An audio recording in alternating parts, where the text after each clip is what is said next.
ही में 3 रुकनी बेंच समाअत कर रहा है। वजीर इत्तलात ने गैर जिम्मेदाराना बयान दिया।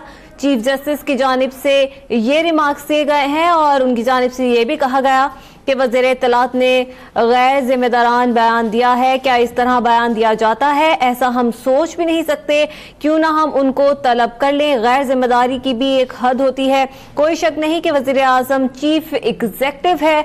और ये भी बताते चलें कि सुप्रीम कोर्ट की जानिब से वजीर इत्तलात फवाद चौधरी को भी तलब कर लिया गया है।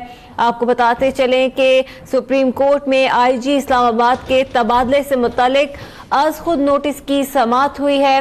गुज़श्ता रोज वज़ीर इत्तलात फवाद चौधरी की जानिब से कुछ इस मामले पे बात की गई थी, जिसके बाद चीफ जस्टिस की जानिब से इस पर बरहमी का इजहार किया गया है और कहा गया है कि वज़ीर इत्तलात की जानिब से एक गैर जिम्मेदाराना बयान दिया गया है। वज़ीर इत्तलात क्या इस तरह का बयान दे सकते हैं? ऐसा हम सोच भी नहीं सकते।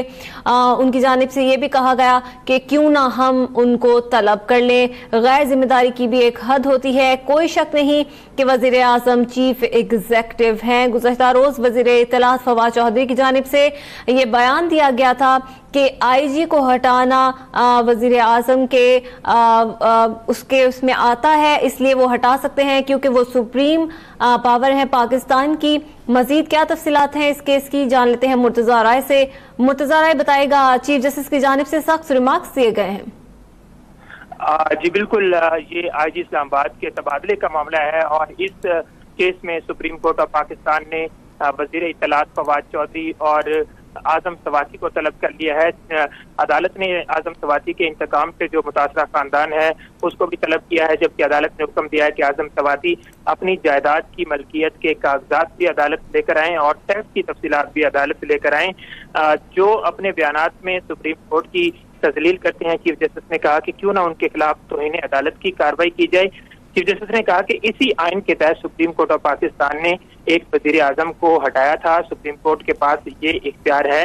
वजीर आजम एग्जेक्टिव हैं, उनके पास पावर है, लेकिन उनके जितने भी इख्तियारात हैं वो कानून के अंदर हैं। कमरा अदालत में वजीर इत्तलात फवाद चौधरी के भाई फैसल चौधरी मौजूद थे। उनकी चीफ जस्टिस ने सरजनिश करते हुए उनसे कहा कि आप अपने भाई फवाद चौधरी को अदालत में बुला लें। उन्होंने ऐसे बयानात क्यों दिए, जिस पर फैसल चौधरी ने कहा कि जनाब मैं उनको बुला लेता हूं, लेकिन फवाद चौधरी के बयानात से जो है वो गलत तासुर लिया गया है। अदालत ने अब फवाद चौधरी और आजम सवाती को तलब कर लिया है और केस में इसकी समाअत में वक्फा है। वक्फे के बाद जब फवाद चौधरी और आजम सवाती सुप्रीम कोर्ट पहुंचेंगे तो इस केस की दोबारा समाअत शुरू होगी। ठीक है मुर्तजा, इस केस की समाअत के हवाले से आगाह कर रहे थे। आपका बहुत शुक्रिया।